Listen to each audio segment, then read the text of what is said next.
Hi అండి. Hello. ఈరోజు కొద్దిగా చిన్నగా షాపింగ్ చేశామన్నమాట. ఏం కొన్నాము, ఎవరి కోసం కొన్నాము అవన్నీ నేను నెక్స్ట్ వీడియోలో చెప్తాను. ఇవన్నీ ఓపెన్ చేసి చూపిస్తాను మీకు. అలాగే అట్నుంచి షాపింగ్ నుంచి వచ్చిన తర్వాత కొద్దిగా అందరం ఐస్ క్రీమ్ తినేసి తర్వాత నేనైతే వంట స్టార్ట్ చేశాను. అదైతే ఒకటి ఓరియో ఐస్ క్రీము, ఒకటి బటర్ స్కాచ్ అనమాట.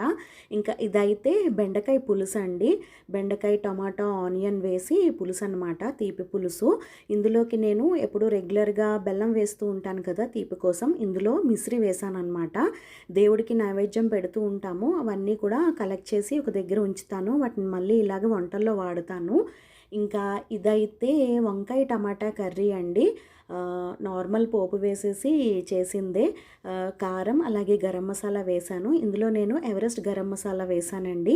నేను ప్రతిసారి ఎందుకు చెప్తూ ఉంటానంటే సో మీకు కూడా ఒక ఐడియా ఉంటుంది అని. మనకి అన్ని గరం మసాలాలు ఒకేలా ఉండవు కదా, కంపెనీని బట్టి చిన్న తేడా ఉంటాయి.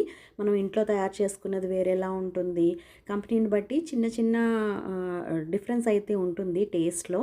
అందుకోసమని చెప్తూ ఉంటాను. సో నేను కూడా ఏం యూస్ చేస్తున్నానో మీకు చెప్పడం కోసం అన్నమాట. అలాగే ఇవన్నీ ఈరోజు రెసిపీస్ అండి. వీడియో నచ్చితే లైక్ చేసి షేర్ చేయండి. అలాగే ఛానల్ని సబ్స్క్రైబ్ చేసుకోండి.